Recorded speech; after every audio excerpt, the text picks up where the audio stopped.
एकम ब्रह्मम हिंदू धर्म में कहा जाता है, इनका एकम ओमकारा सिख में कहा जाता है, एकम अरम जैन में कहा जाता है। वालेकुम सलाम। 4 नाइट्स में कार में सोता था और 3 नाइट्स में बेड पे सोता था। वो भी हम, क्योंकि हमारे पास उतने पैसे नहीं थे कि हम कोई खुद मैन्युफैक्चरिंग सेटअप लगा सके या उसकी कोई सोच थी। और व्यापार का मौका जीवन में जो चांस होता है वो हमेशा नहीं मिलता। जिस समय पे मिले उस समय पे आपको उसको ग्रैब करना होता है। There was nothing to loose.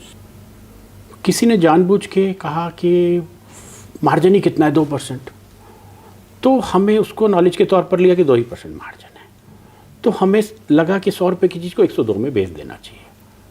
और ये रिस्क लेना, क्या क्या सोच चल रही थी आपके दिमाग में? तो हमने सोचा आसमान में तो होंगे ना ये सिग्नल। तो मैंने क्या किया, एक SMS डाला और SMS डाल के मोबाइल से और उसको हवा में उछाला और कैच कर लिया। और मैंने देखा कि वो SMS तो सेंड हो गया और इसी दौरान 2 SMS आ गए। एकम्स जाना जाता है अपनी रिसर्च के लिए भी, नॉट जस्ट क्वालिटी सिस्टम। उस पर भी आपका फोकस बहुत शुरुआत से ही था जी। उसके पीछे क्या वजह थी? देखिए, फार्मा में 2 ही चीज़ें हैं, one is quality system, one is product की टेक्नोलॉजी। तो जब शुरू में हम बहुत ही कम प्रोडक्ट्स पे काम कर पा रहे थे क्योंकि उनकी टेक्नोलॉजी हमारे पास अवेलेबल नहीं थी। इसी दौरान ड्रग एंड कॉस्मेटिक्स एक्ट भी अपने डेवलपमेंट पे था, फार्मा इंडस्ट्री अपने पीक पे जा रही थी और एक थॉट था क्वालिटी प्रोडक्ट का, रिसर्च बेस्ड प्रोडक्ट्स का। हमने ट्रेडर के तौर पे काम किया है। हमारा डायरेक्ट इंटरेक्शन डॉक्टर्स के साथ, सैकड़ों हजारों डॉक्टर्स के साथ डायरेक्ट इंटरेक्शन रहा है। हमारा केमिस्ट के साथ में डायरेक्ट इंटरेक्शन रहा, क्योंकि होलसेल शॉप पे या तो डॉक्टर्स आते थे, डॉक्टर्स या फिर आपके केमिस्ट आते थे। तो ऑलमोस्ट हमारा जो इंटरेक्शन रहा वो बिल्कुल एंड कंज्यूमर तक रहा। देखिए, यहाँ पे पेशेंट एंड कंज्यूमर नहीं है, क्योंकि पेशेंट एंड कंज्यूमर होने के बावजूद भी उसकी चॉइस नहीं है मेडिसिन पे। मेडिसिन की चॉइस या तो रिटेलर तय करता है या फिर डॉक्टर तय करता है। तो डॉक्टर तय करता है मोस्टली, और अगर वो पेशेंट कभी डायरेक्ट रिटेलर के पास पहुंच जाता तो रिटेलर तय करता है। तो बेसिकली आपकी कंपनी एक B2B कंपनी है, जिसको हम बिजनेस लैंग्वेज में बोलेंगे। बिल्कुल, हम B2B ही हैं। तो आपके पास करीब 400 साइंटिस्ट हैं, रिसर्चर्स हैं और करीब 4 R&D यूनिट्स में ये लोग काम कर रहे हैं। तो ये फोकस के पीछे क्या दिमाग था आपका? देखिए, फार्मा इंडस्ट्री जो है it is all about research. आप पेशेंट को जो मेडिसिन मिलती है, अगर आप उसकी गहराई को समझें, एक सिंगल टैबलेट के बारे में अगर हम चर्चा करके देखें तो एक टैबलेट दिखने में वो एक टैबलेट होती है, उस पर लिखा होगा 500 mg ऑफ से 650 mg ऑफ पैरासीटामोल। वो दिखने में लगता है कि दवाई तो सब में सेम है। बहुत से लोग इस बारे में भी चर्चा करते हैं कि जी दवाई तो सब में 650 mg होती है, या कोई ड्रग है तो 500 mg है या 250 mg, जो भी कुछ है वो उतनी ही होती है। तो फ़र्क क्या है, क्यों प्राइस ज़्यादा होती है? ये टेक्नोलॉजी का फ़र्क है। वो आप जब टैबलेट को लेते हैं हाथ में, तो आपके हाथ में मेल्ट तो नहीं हो जाएगी वो, कहीं ऐसा तो नहीं कि उस पर पाउडर आ जाएगा आपके हाथ पे। जब आप उसको जीभ पे रखेंगे और पानी पिएंगे और जीभ पे ही वो घुल गई तो आपकी जीभ कड़वी हो जाएगी, आपको बैड स्मेल आनी शुरू हो सकती है। मेडिसिन में कोई ज़रूरी नहीं कि हर बार आपको प्लेजेंट स्मेल मिले। मेडिसिन ड्रग दवाइयाँ कड़वी ही होती हैं जी। Most of the medicine are bitter, of course bitter भी हो सकती है, सॉर भी हो सकती हैं, उसमें एक बैड स्मेल भी हो सकती है, कुछ भी हो सकता है। वो एक ऐसा केमिकल या ऐसा मेडिसिन है जो कि हमारे शरीर को अंदर रिक्वायर्ड है। और भगवान ने बनाया भी कुछ ऐसा है ना कि जो आपको प्लेजेंट चीज़ें मिले वो आप खाइए। तो मेडिसिन तो कभी इमरजेंसी में खानी होती है। तो हमारी ज़रूरत है कि वो मेडिसिन आपके गले तक एटलीस्ट साफ़ सुथरी जाए, वहाँ तक अपना टेस्ट ना छोड़े, अपनी स्मेल ना छोड़े। ये रिसर्च का पार्ट है। फिर दूसरा पार्ट है कि वो जितना जल्दी हो सके उसके बाद डिसइंटीग्रेट हो जाए, ताकि स्टमक में जाते ही वो अगर डिसइंटीग्रेट नहीं होगी, वो पाउडर फॉर्म में नहीं जाएगी, तो वो अपना काम शुरू नहीं करेगी या फिर वो घुलना शुरू नहीं करेगी। डिसइंटीग्रेट होना घुलना नहीं है। उसके बाद है बॉडी में एब्जॉर्बेंस, कि बॉडी में वो कितने समय में एब्जॉर्ब करेगी, वो जाके टेक्नोलॉजी पूरी होगी। हर टैबलेट 650 mg अगर लिखा है तो 650 mg हो या उसकी प्लस माइनस 1 और 2% हो। Cosmetics, drug and cosmetics act में भले ही थोड़ा वेरिएशन ज़्यादा अलाउ किया जाता है, क्योंकि because of various factors, testing के पैरामीटर्स हैं, मैन्युफैक्चरिंग में आपकी कुछ एग्जैक्ट एक्यूरेसी नहीं आ सकती है, लेकिन वो सब चीज़ें देखनी है। ये हुआ एक सिंपल टैबलेट का। लेकिन आज के दिन हम देखते हैं कि हिंदुस्तान में अगर हम खास तौर पे बात करें या एशियन कंट्रीज़ की बात करें, जहाँ पे लोग 4-4, 5-5 गोलियाँ लेना पसंद नहीं करते, तो उनको चाहिए सिंगल टैबलेट। वो उतना भूल जाते हैं जी 4 टैबलेट लूँगा, दवाई लूँगा। दवाई, पहली बात तो ये कि वो मेडिसिन सभी लेने की कोशिश में ही है कि भाई हमें मेडिसिन लेनी है या तुलसी वाली चाय से काम चलाना है। तो 4 को 1 में कन्वर्ट करना है। यानी कि 4 ड्रग्स मिक्स टुगेदर में अब इशू आ सकता है कि वो आपस में कॉन्ट्राडिक्टरी हों, रिएक्ट कर जाएं और वो टैबलेट जब तक पेशेंट के पास पहुंचे वो उतना काम ना करे। तो दूसरा हुआ कि सिंगल टैबलेट ए डे, जिससे कि पूरे दिन आपने, पहले होता था, आपने सुना होगा, ध्यान भी होगा कि 4-4 घंटे में डॉक्टर दवाई बताते थे। आजकल बताएं सुबह दोपहर खा लो या फिर ओनली एक दिन में एक बार खा लो। बहुत सारी मेडिसिन आपको एक दिन में एक बार देते हैं। एक्चुअली ये शिफ्ट हुआ, हम लोगों ने रियलाइज भी नहीं किया। उसके पीछे है sustain release, immediate release, prolong release. तो अब वो रिलीज प्रोफाइल सेट करते हैं प्रोडक्ट की, कि प्रोडक्ट आपने ले लिया और वो धीरे धीरे धीरे धीरे all around the day release हो रहा है। आपको मेडिसिन पूरे दिन मिल रही है, आपने ज़रूर एक बार में स्वेलो की है, लेकिन वो धीरे धीरे धीरे धीरे पूरे दिन तक आपको मिल रही है। फिर हो गया सिरप्स हैं, बच्चों को पीने होते हैं। अगर आप पुराना याद करेंगे, बच्चों को नाक बंद करके ज़बरदस्ती में सिरप पिलाए जाते थे, लेकिन आजकल बच्चों से बचा के रखने पड़ते हैं वही दवाइयाँ क्योंकि वो प्लेजेंट होती हैं, वो टेस्ट वाली होती है। तो टेस्ट मास्किंग के ड्रग को इस कदर कोट कर दिया गया है कि बच्चा जब अपने आप से पीता है तो उसको बहुत प्लेजेंटली पी लेता है वो। अब वो कड़वी दवाइयाँ बहुत ज़्यादा नहीं रह गई हैं, कुछ जगह पे रिसर्च बाकी है, बहुत कम बाकी है, ऐसा नहीं है, लेकिन एक लेवल तक इस रिसर्च पे आ गए हैं कि अब वो टेस्ट मास्किंग सिरप होते हैं। क्रोसिन इज डेफिनेटली टेस्टी, क्योंकि मेरी 9 साल की बेटी उसको पिंक कलर की और टेस्टी बोलकर वो पी लेती है। तो बच्चों को या बड़ों को टेस्ट चाहिए, उनको खुशबू चाहिए। आप कुछ जैसे लाइक फिश ऑयल की बात करें, अब फिश ऑयल अगर आप स्वेलो करेंगे आपको अलग किस्म की स्मेल महसूस होनी शुरू हो जाएगी। तो उसको क्या किया जाए जिससे कि वो स्मेल ना आए? टेक्नोलॉजी पे भी एक्सप्लेन कर सकते हैं, लेकिन वो मेरे को लगता है आपका सब्जेक्ट नहीं है। लेकिन उस पर क्या किया जाए कि जिससे वो स्मेल आपको वापस बब्स के फॉर्म में बाहर नहीं निकल के आए, तो वो सब टेक्नोलॉजी है। फिर मेरा प्रोडक्ट आपके प्रोडक्ट से बेहतर कैसे है, ये सब की थॉट है। तो रिसर्च जो है उन सब चीज़ों में है। इजी अवेलेबिलिटी, बायो अवेलेबिलिटी सबसे बड़ा मैटर है कि कितनी जल्दी बॉडी उस प्रोडक्ट को एक्सेप्ट कर लेगी, ब्लड में सर्कुलेट हो जाएगा, या जो टारगेटेड एरिया है वहाँ तक वो मेडिसिन अपना काम कब शुरू करेगी, कितने बजे शुरू करेगी, कितने घंटे में शुरू करेगी। रिसर्च का अगर हम बेस कहें तो वो ये है। फिर आता है कि वर्ल्ड वाइड बहुत सी मेडिसिन बहुत पहले आ गई, वो पेटेंट्स होते हैं। इंडिया में डेवलपिंग कंट्रीज़ में वो प्रोडक्ट्स नहीं आ पाते और पास्ट में आ भी नहीं पाते थे। क्यों नहीं आ पाते थे? क्योंकि कंपनीज़ जो खुद को मार्केट करती थी उन प्रोडक्ट्स को, तो उनको लगता था कि इस प्रोडक्ट पे मैं फ्यू करोड़ ऑफ रुपीज़ को स्पेंड करूं तो क्या वो मेरे को वर्थ पेइंग होंगे, वर्थ स्पेंडिंग होंगे, क्योंकि वो सिंगल मार्केट के भरोसे पे रहते थे। अब जब हमारे साथ लगभग सभी क्लाइंट्स जुड़ गए तो हमको वो उसी प्रोडक्ट को डेवलप करते हैं अगर हम, तो हमें मालूम है कि डे 1 पे 10 क्लाइंट हमारे साथ होंगे। तो 10 क्लाइंट्स के सिंगल अलग अलग अपनी मार्केट जो हैं वो अपना अपना काम शुरू करेंगी। तो उसकी वजह से वो जो कॉस्ट है हमारे लिए उसको चार्ज करना आसान हो जाता है, यानी कि उसको वापस रिकवर करना आसान हो जाता है। तो एक हमारे को फाइनेंशियल थॉट से हुआ। पर क्या ये क्लैश ऑफ इंटरेस्ट भी क्रिएट करता है कि 4 या 10 कॉम्पिटिटर जैसे आप बता रहे हैं वो एक जगह अगर अपनी मेडिसिन मैन्युफैक्चर करवाएंगे तो एक क्लैश ऑफ इंटरेस्ट नहीं होगा? देखिए ये पुरानी चीज़ें हो गई। एक्चुअली आज के सिनेरियो में अगर हम देखें तो आज के सिनेरियो में है हर चीज़ का एक्सपर्टाइजेशन। मैन्युफैक्चरिंग अपने आप में एक अलग फील्ड हो गई है, रिसर्च अपने आप में एक अलग फील्ड हो गई है, और मार्केटिंग अपने आप में एक अलग फील्ड हो गई है। तो क्लैश ऑफ इंटरेस्ट आप इन अ वे कह सकते हो कि भी अगर ब्रांड लीडर 1, ब्रांड लीडर 2 और ब्रांड लीडर 3 अगर एक प्रोडक्ट को एक ही जगह से बनवा रहे हैं और वो मार्केट में अपने अपने हिसाब से उसको मार्केट कर रहे हैं, अपने अपने हिसाब से प्लेस कर रहे हैं, अपने अपने हिसाब से उसकी यूएसपी बता रहे हैं, लेकिन आज हर एक कंपनी के पास अपनी एक क्लाइंटेज है, अपना एक रेपुटेशन है, अपनी कमिटमेंट की वैल्यूज़ हैं।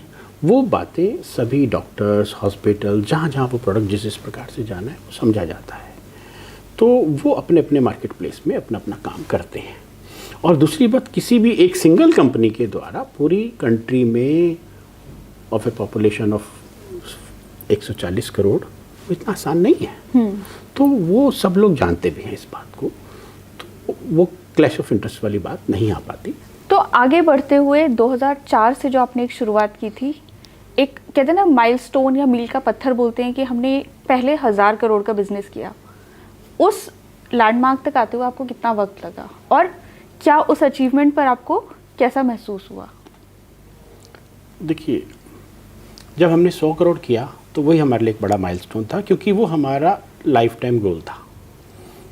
हालांकि उस समय तक जब हमने 100 करोड़ किया तो हम अपने हॉराइजन्स को समझ चुके थे कि हम एक छोटे से काम के लिए नहीं बने हैं, हम एक बड़े काम के लिए बने हैं, मासेस को सर्व करने के लिए बने हैं, ह्यूमैनिटी को सर्व करने के लिए बने हैं। तो जब हमारा गोल एक्चुअली टर्नओवर नहीं, हमारा गोल बन गया था ज़्यादा से ज़्यादा लोगों को मेडिसिन पहुंचाना, ज़्यादा से ज़्यादा अच्छे से अच्छे प्रोडक्ट्स मार्केट में लॉन्च करना, ज़्यादा से ज़्यादा लोग एम्प्लॉय हों और वो फ्लरिश हों। तो वो थॉट उस समय पे वहाँ तक हम पहुँच चुके थे। तो उसके बाद हमारा टारगेट जो है फैमिली का, वो बिज़नेस ग्रोथ किस वजह से है, वो इस वजह से नहीं है कि टर्नओवर बढ़नी चाहिए, ये इस वजह से है कि ज़्यादा से ज़्यादा लोगों को दवाई पहुँचनी चाहिए। तो जब देखा कि 1000 लोग एम्प्लॉय हो गए तो वो बड़ी खुशी थी। जब पता लगा कि ये आंकड़ा 2000 हो गया तो ये और बड़ी खुशी थी। जब वो 5000 हो गया तो वो और बड़ी खुशी थी। जब 10,000 हो गया तो और बड़ी खुशी थी। तो इस प्रकार, और जब देखा कि कुछ लोगों ने कहा कि जी हमने गाड़ी ली है, और गाड़ी का मतलब बाइक, किसी ने कहा कि हमने घर लिया है और उसने फ्लैट लिया, और बाद में किसी ने कहा गाड़ी ली है उसका मतलब एक्चुअली कार था, फिर उसने कहा जी मैंने ये वाला मॉडल नहीं वो वाला मॉडल लिया है। तो वो जो खुशी है ना, वो खुशी शायद वो टर्नओवर को देख के नहीं आती जितनी खुशी उस बात को देख के आती है। तो आज आपके पास यहाँ एकम्स में ऑलमोस्ट 4000 करोड़ का टर्नओवर कर रहे हैं आप, और 15-16 हज़ार एम्प्लॉयज़ हैं आपके पास तकरीबन जी, और 12 मैन्युफैक्चरिंग यूनिट्स हैं जी। तो एक अच्छी सेंस ऑफ अचीवमेंट फील होती है। Sense of achievement of course, लेकिन क्योंकि अभी करने को बहुत कुछ बाकी है तो इसलिए जो अभी ध्यान जो है वो इस बात पे नहीं है कि अभी क्या कर लिया, इस बात पे ज़्यादा ध्यान है कि क्या और करना है। आई थिंक ये सोच अपने आप में बहुत लोगों को इंस्पायर करनी चाहिए कि let's not stop at one milestone, अभी तो बहुत सारे मुकाम हमें हासिल करने हैं। जी बिल्कुल। तो आजकल जैसे एक नेचुरल प्रोडक्ट्स की थोड़ी सी वो है, जो कहते हैं कि कंज्यूमर अवेयरनेस है, लोग भी समझ रहे हैं कि हमें नेचुरल प्रोडक्ट्स की तरफ जाना चाहिए। आप भी ये फार्मा इंडस्ट्री में नोटिस कर रहे हैं? हाँ बिल्कुल, फार्मा इंडस्ट्री में नोटिस ही नहीं कर रहे, हम लोग काफ़ी सारे नेचुरल प्रोडक्ट्स बना भी रहे हैं, और नेचुरल प्रोडक्ट्स इसमें कोई शक नहीं है बेस्ट होते हैं अगर आप अपने लाइफस्टाइल को ठीक कर लें। आप नेचुरल प्रोडक्ट्स को कंज्यूम करें इन योर डेली लाइफस्टाइल। हमें डिसाइड करना है हम क्या खा रहे हैं, क्यों खा रहे हैं, क्या वो वास्तव में आवश्यक है, तो शायद हमें नेचुरल प्रोडक्ट से काम चल जाएगा। लेकिन आज इस भाग दौड़ में, इतने पॉल्यूटेड एनवायरनमेंट में, ये हवा का पोल्यूशन ले लो, ये वाटर का पोल्यूशन ले लो, हमको ऑर्गेनिक फूड ढूंढना आज इतना आसान नहीं है। पेस्टिसाइड भयंकर यूज़ हो रहे हैं, तो ऐसे में हमारी डिपेंडेंसी सिर्फ नेचुरल प्रोडक्ट्स पे नहीं हो सकती। नेचुरल लाइफस्टाइल सबसे बढ़िया लाइफस्टाइल है, इसमें कोई शक नहीं, लेकिन हमें आज के सिनेरियो को समझना होगा। क्या हम खेतों में रहने को तैयार हैं? क्या हम बिल्कुल पॉल्यूशन फ्री वाले एनवायरनमेंट में रह के और किसी भी पैक्ड फूड को अवॉइड करने को तैयार हैं? अगर हम अवॉइड करने को भी तैयार हैं तो पोल्यूशन जान नहीं छोड़ता है हम लोगों की। मैं कहता हूँ कि कहीं ना कहीं हम एक अच्छे एनवायरनमेंट में पहुँच भी जाएंगे, और अगर सभी लोग ऐसे हो जाएंगे तो शायद बहुत अच्छा होगा। और होता अगर आज से 400 साल पहले, 200 साल पहले हमने इस बात को ज़्यादा फोकस कर लिया होता, और हम इस कदर जो हमने अपनी मदर अर्थ को डिस्ट्रॉय किया है, तो शायद हम उससे बेहतर स्थिति में होते।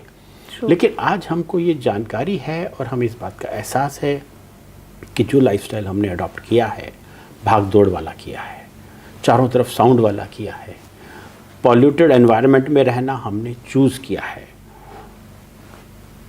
हम कार से ऑफिस जाएंगे, ऑफिस से वापस कार से आएंगे, और उसके बाद ट्रेडमिल करेंगे।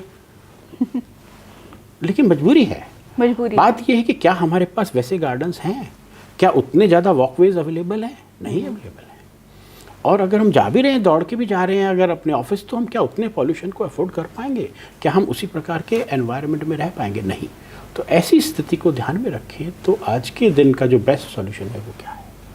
आज का सॉल्यूशन है कि आपको फ़िल्टर लगाना पड़ेगा पानी का। आपको एलोपैथिक मेडिसिन्स लेनी ही पड़ेंगी क्योंकि लाइफस्टाइल ऐसा है। जब आपने फूड में ले लिया तो उसको काटना भी तो पड़ेगा ना कहीं ना कहीं। तो इतने शानदार पारी के बाद अब आपके आगे के क्या प्लान्स हैं?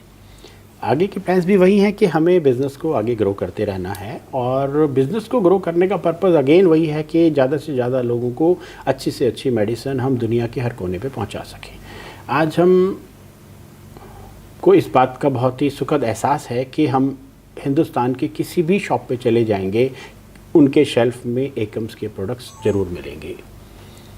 लेकिन इस दायरे को अब हम बढ़ाएं, क्यों ना हम इसको एशिया तक समझें, उसके बाद हम और कंट्रीज़ के बारे में सोचें कि कोई एक ऐसे दिन की तलाश जहाँ पे कि वर्ल्ड के हर रिटेलर के पास कुछ ना कुछ प्रोडक्ट्स ऐसा ज़रूर हो जो एकम्स के द्वारा बनाया गया हो। ये हुआ बिज़नेस को लेके। उसके अलावा रिसर्च बेस्ड प्रोडक्ट्स को लेके देखें कि जहाँ भी रिसर्च बेस्ड प्रोडक्ट्स जो कि आज पब्लिक को अवेलेबल नहीं हैं, बहुत जो जब हम पेटेंट फाइल करते हैं, हमारी बात नहीं कर रहा मैं, जो मल्टीनेशनल जब नया प्रोडक्ट रिसर्च बेस्ड लेके आते हैं और बहुत सारी रेयर डिजीज़ हैं, बहुत सारी ऐसी चीज़ें हैं जहाँ पे कि मेडिसिन बहुत लैक्स में क्या करोड़्स में चली जाती हैं, और वो इंडियन पॉपुलेशन को, एशियन पॉपुलेशन को या डेवलपिंग पॉपुलेशन को वो अवेलेबल ही नहीं है क्योंकि उतना पैसा वो लोग खर्च ही नहीं कर सकते। तो हमारी कोशिश ये है कि वो अगर उन पेटेंट्स को जैसे ही एक्सपायर हों तो इमीडिएटली उस तरह की चीज़ें हम अपने इंडियन पेशेंट्स को या अपने जो भी डेवलपिंग नेशंस हैं उनको वो मेडिसिन अवेलेबल करा पाएँ एट वेरी लो प्राइस। सबसे पहला तो थॉट हमारा ये है। दूसरा है कि इसको करेंगे कैसे। One is by establishing more R&Ds, या फिर R&Ds के लिए ज़रूरी नहीं कि हम नंबर्स ही हमेशा बढ़ाएं, हमें उन्हीं R&Ds को, अपनी कैपेबिलिटीज़ को एनहांस करना है। कंसोलिडेशन की तरफ भी जाना है तो ज़रूरी नहीं कि 5वां R&D खोलें, उस 4 में ही कितना अच्छा और कितना बड़ा काम कर पाएँ उसके ऊपर काम करना है। फिर दूसरी बात आती है ज़्यादा से ज़्यादा प्रोडक्ट्स को रिसर्च करना, ज़्यादा से ज़्यादा अच्छे लेवल के और साइंटिस्ट डेवलप करना और लेके आना।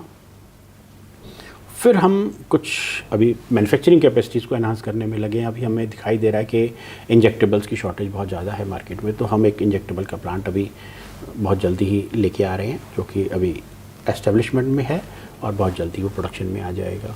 उसके अलावा हमने डोसेस फॉर्म्स में देखा, नेचुरल प्रोडक्ट्स की आपने बात की, तो लाइक गमीज़ जो कि चुएबल गमीज़ हैं, तो बच्चों को मेडिसिन को लेने के बदले में अगर चुएबल गमीज़ हो, क्योंकि जब लाइफस्टाइल की बात आती है, टॉनिक्स की बात आती है, तो वो कैप्सूल फॉर्म में लेने में कभी कभार लगता है as if I am taking a medicine, तो वो मेडिसिन नहीं, उसको टॉफ़ी दिखे और वो अपना टॉनिक पूरा कर ले। जो अब हम लोग आज धूप में नहीं घूमते, हमारे को विटामिन डी की शॉर्टेज है, बहुत सारे विटामिन की शॉर्टेज हो गई है क्योंकि हमारा लाइफस्टाइल ऐसा कर रहा है। हम लोग जंक फूड की तरफ बहुत ज़्यादा हैं, सही समय पे सही तरीके से खाना नहीं ले पा रहे हैं, सो नहीं पा रहे, तो जो नेचुरल प्रोडक्ट्स हैं, न्यूट्रास्यूटिकल प्रोडक्ट्स जिसको कहते हैं, तो उसके ऊपर हमारा फोकस है। हम कॉस्मेटिक्स में भी हैं, लेकिन कॉस्मेटिक्स में नहीं है, ट्रू कॉस्मेटिक्स में नहीं, हम कॉस्मेस्यूटिकल्स में हैं। ऐसा कोई कॉस्मेटिक जो कि फार्मास्यूटिकल वैल्यू रखता हो, कोई ना कोई थेरापेटिक वैल्यू उसमें ज़रूर हो, तो उस प्रकार के शैम्पूज़ हो गए, उस प्रकार की क्रीम्स हो गई, वो सब चीज़ों पे हम बहुत ज़्यादा फोकस कर रहे हैं कि और ज़्यादा आगे लेके आएँ। मेडिसिन को कितना ईजी करें टू कंज्यूम, पैलेटेबल करें। तो ऐसे बहुत से प्रोडक्ट्स अभी भी रह गए हैं कि जो उतने टेस्टी नहीं हैं, उतने ज़्यादा ईजी टू टेक इनटेक नहीं हैं, उस पर हमारा बहुत काम हो रहा है। बहुत सारी टैबलेट, बड़ी बड़ी टैबलेट दिखाई देती हैं, तो उस पर एक्सीपेंट का लोड होता है जो एडिशनल एडिटिव्स हैं, क्योंकि उस प्रोडक्ट को सॉल्यूबल बनाने के लिए, बॉडी में एब्जॉर्बेंस बनाने के लिए पहले ऐसे प्रोडक्ट्स चलते थे। बाद में शायद लोगों ने उतना काम नहीं किया, तो हम उस पर बहुत काम कर रहे हैं कि उसका वे कम कर सकें। अगर वो 1 ग्राम की गोली है तो वो कैसे 700 mg पे आ जाए, जिससे कि उसकी थेरापेटिक वैल्यू बढ़े और पेशेंट को इजी हो जाए, इजी टू कैरी हो, इजी टू स्वेलो हो, उसको बड़ी टैबलेट में जो दिक्कत आती है वो ना आए। तो इस टाइप की रिसर्च पे भी हम बहुत सारा काम कर रहे हैं।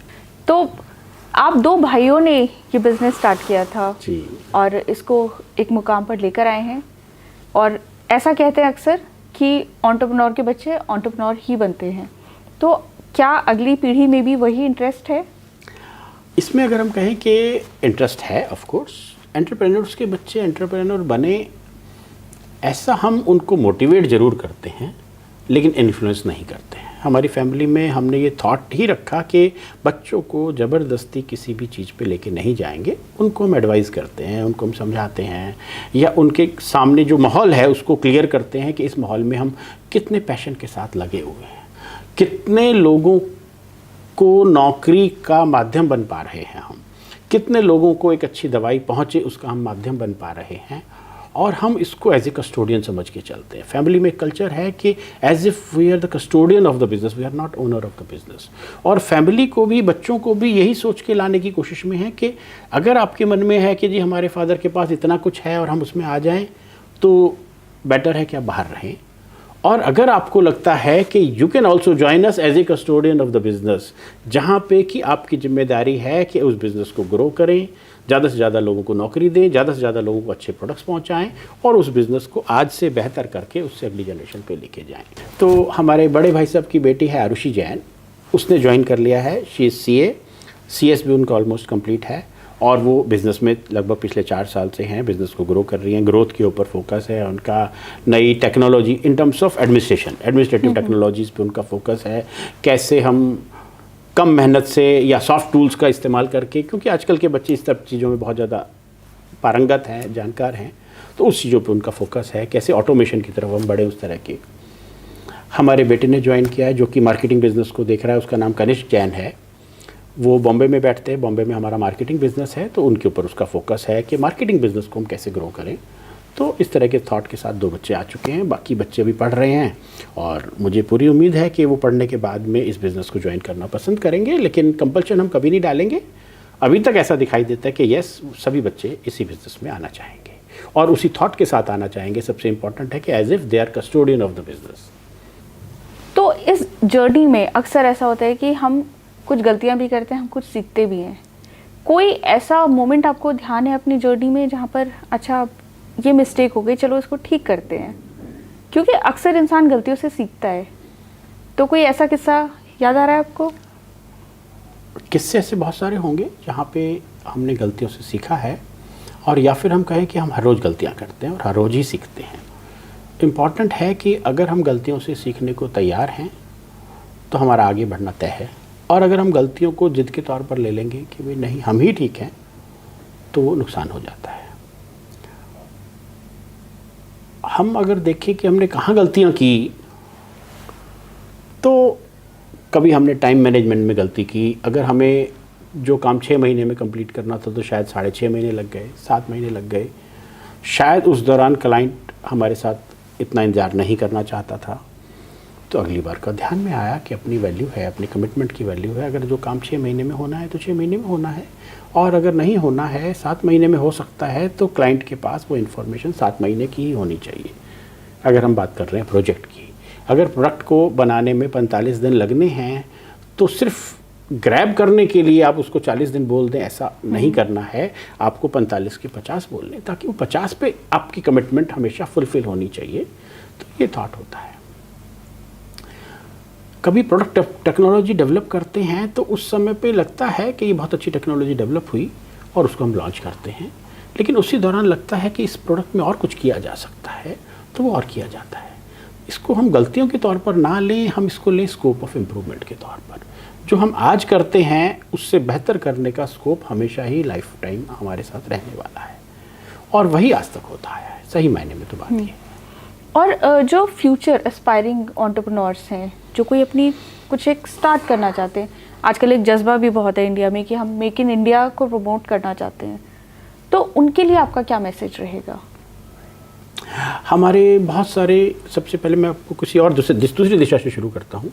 बहुत सारे हमारे पास जो स्टाफ एज ए ट्रेनी लगे थे, एज एन असिस्टेंट ऑफिसर के तौर पर ज्वाइन किए थे, आज वो लीडिंग रोल पर हैं और they are being treated as a veteran of the industry. क्योंकि भले उन्होंने वहीं से शुरू किया, वहीं पे डेवलप हुए, और वो आज प्लांट हेड हो गए, कोई साइट हेड हो गया, कोई डिपार्टमेंटल हेड्स हो गए, और आज इंडस्ट्री में उनका एक बड़ा नाम है, बड़े रिस्पेक्ट है, और वो हर तरह के ऑडिट्स को क्वालिफाई करते हैं, हर तरह के क्लाइंट्स को सेटिस्फाई करते हैं, उस लेवल पर वो पहुँचे। बहुत से स्टाफ के अंदर एक पैशन आया कि हमारे बच्चे भी ऐसे हो जाएं, तो हमने कभी उनको ऐसा नहीं कहा कि आपको अपने बच्चों को हमेशा एम्प्लॉयमेंट ही ज़रूरी है। तो जब भी चर्चा होती है तो उनको ये बताते हैं कि आप कोशिश कीजिए, अगर वो भी एंटरप्रेन्योर बन सकते हैं तो उनको एंटरप्रेन्योर बनाइए। हम में से कुछ लोग हमारे यहाँ से निकले हुए, उन्होंने कहा जी मुझे कुछ बहुत सवार हुआ, ऐसा ही वर्ड बोला कि जी मेरे को कुछ बिजनेस करना है। तो हमने कहा करो, मुझे सपोर्ट मिलेगी। सपोर्ट जरूर मिलेगी, लेकिन इस भरोसे पे करोगे तो कभी नहीं चलेगा। उन्होंने, किसी ने पैकेजिंग का काम शुरू किया, किसी ने कोई छोटा सा सर्विस का काम शुरू किया, मतलब कुछ अलग तरह के वेंडर्स बनते चले गए। तो हमारे बहुत सारे ऐसे वेंडर्स जो कभी एम्प्लॉय रहे वो बन गए, आज वेंडर बन गए और वो आज एक अच्छा काम कर रहे हैं। मुझे ध्यान है कि एक व्यक्ति हमारे यहाँ पेंटर होता था, उसने आज वो बिल्डर हो गया। वो खुद से पेंट करता था। उस समय पे हमारे पास भी बहुत काम नहीं होता था, बहुत सारी चीज़ें डायरेक्ट देखनी होती थी, तो हमारा उनसे इंटरेक्शन होता था। उसका नाम था बशीर अहमद। बाद में वो मेरे से कुछ 8-10 साल बाद मिले, जी मैं तो अब बिल्डर हो गया हूँ और मैं 4-5 करोड़ का 10 करोड़ का काम कर सकता हूँ। 2 साल बाद उसने कहा जी मैं सरपंच हो गया हूँ अपने एरिया का। तो बड़ा मतलब एक जो अच्छा फील आता है वो आया। मुझे ध्यान है कि प्लांट 1 में जो हमारा सबसे पहला प्लांट था जो 2004 में हमने लगाया, वहाँ पे एक सुपरवाइज़र था जो हमारे बिल्डर जो हमने अपॉइंट किया था उसका, क्योंकि वो सब चीज़ें, हमारा बिजनेस बहुत बड़ा नहीं था तो हम सब कुछ डायरेक्टली फोकस करते थे और डायरेक्टली देखते थे, तो सुपरवाइज़र से भी हमारा मिलना जुलना होता था। उनका नाम है मिस्टर पुंडीर। तो उनसे मुलाकात हुई तो उन्होंने कहा जी मेरा जो बॉस है वो मुझे बहुत प्रेशर करता है और मुझे वो कहते कि जी सब काम आपको करना है, बस मैं तो खाली मज़े लूटूंगा। मतलब ऐसा उसको लगता था कि भी वो तो मतलब बस पैसा उनका लग गया तो सब मुझे, मजदूर भी मुझे ढूंढ के लाना है, सामान भी मुझे खरीदना है, सब काम तो मुझे करना है। तो मैंने कहा कि ये तो आपके लिए बहुत अच्छा है, आप तो एक तरह से खुद बिल्डर बनने के या कॉन्ट्रैक्टर बनने की राह पे चल पड़े हो, आपको तो सारा काम आ जाएगा, ये तो आपके लिए बहुत अच्छी बात है। वो करीब 2.5 साल पहले मुझसे मिले, 3 साल 4 साल पहले एक बार मिले कि जी मैं एक अच्छा खासा कॉन्ट्रैक्टर हो गया हूँ, आशीर्वाद लेने आया, उनके मन में आया। और उन्होंने, मुझे वो वाली बात याद आई, मुझे तो अब उस समय पे हमने कभी कह दी तो कह दी, ऐसा हमारे मन में कोई विचार नहीं था। तो उन्होंने कहा जी आज ये हो गया है और मैं, आपने कहा था और आज मैं एक अच्छा खासा बिल्डर हो गया हूँ। फिर 2 साल पहले आए कि मुझे अब लगता है कि मैं आपके लेवल का काम भी कर सकता हूँ। और फिर उनकी आंखों में आंसू छलक गए जब उनको उसी प्लांट में एक एक्सपेंशन का काम आया, करने को मिला, which was in terms of amount higher than that of the amount paid to the contractor with whom he was working. तो उसके लिए एक बहुत ही सौभाग्यशाली सा क्षण हुआ। उसने कहा जी ये मेरे जीवन का मानो एक सपना सा पूरा हो गया कि भी मैं जिस जगह पे काम करता था एक कॉन्ट्रैक्टर के अंडर में एज एन एम्प्लॉई, और जितने रुपए का कॉन्ट्रैक्ट उस कॉन्ट्रैक्टर को मिला था उससे बड़ा कॉन्ट्रैक्ट मुझे आज उसी कैंपस में मिल गया है। तो आज वो अपने आप में एक अच्छे कॉन्ट्रैक्टर है। तो मुझे लगता है कि ये पैशन के ऊपर है। अगर मन में पैशन है, देखिए सभी लोग अपने आप में ठीक है। पहली बात, अगर मुझे लगता है कि मैं एक एम्प्लॉय ठीक हूँ और मुझे कंफर्टेबल लाइफ इसी में दिखाई देती है तो वो अपनी जगह पे ठीक है। मुझे लगता है कि मेरे अंदर मैनेजरल स्किल्स ज़्यादा है और मैं एक अच्छा मैनेजर हो सकता हूँ तो मैं बिल्कुल सही हूँ। अगर मुझे लगता है कि मुझे एंटरप्रेन्योर होना है तो भी मैं उतना ही ठीक हूँ। ये टोटल विलिंगनेस पे फ़र्क पड़ता है, उस व्यक्ति के अंदर खुद के प्रति कितना विश्वास है। If you think that you can then you can, and if you think that you can't then you can't. तो अगर उसको लगता है कि मैं कर सकता हूँ तो वो डेफिनेटली कर ही लेगा। अगर वो उनको लगता है कि मुझसे पूछूं या किसी और से पूछूं कि क्या मैं कर लूँगा, तो वो नहीं कर पाएंगे। तो सबसे पहला हुआ अपने ऊपर, खुद के ऊपर कन्विंस होना कि मेरे अंदर ये ना सिर्फ ये पैशन है, मेरे अंदर वो रिस्क टेकिंग कैपेबिलिटीज़ हैं, मैं कम में गुजारा करने को तैयार हूँ। अब वो ये सोचे कि एंटरप्रेन्योरशिप में तो ज़्यादा पैसा आता है, ये कोई ज़रूरी नहीं है। और शुरुआत में तो बिल्कुल शुरुआत में आता नहीं है, नेगेटिव होता है। मुझे 36 घंटे काम करना होगा, मुझे 48 घंटे लगातार काम करना होगा, मुझे सोना है या नहीं है ये मेरा काम डिसाइड करेगा, मुझे उस काम के लिए जीना है। अगर उनके मन में ये विचार है कि मैं अपने ऐश्वर्य के लिए, वैभव के लिए उस बिज़नेस में आना चाहता हूँ, उस एंटरप्रेन्योरशिप में आना चाहता हूँ, तो ऐसी कोई संभावना नहीं है कि ऐसा हो पाएगा। लेकिन अगर मैं अपने पैशन के लिए आना चाहता हूँ और मुझे भी कुछ करने का एक जज्बा पैदा हुआ है तो वो डेफिनेटली कर लेंगे। ये सबसे इम्पोर्टेंट पार्ट मुझे लगता है यहाँ पे। तो आपकी बातों ने एक्चुअली ये प्रूव किया है कि अगर आप सही लोगों की संगति में रहेंगे जो आपको इंस्पायर कर सकते हैं, जो आपको लेकर जा सकते हैं कहीं आगे तक, और जो आपके दिल में एक जज्बात है उसको एनकरेज कर सकते हैं, तो आप भी कहीं ना कहीं आगे जा सकते हैं। भारत माता की, भारत माता की, जोर के साथ बोलिएगा, भारत माता की।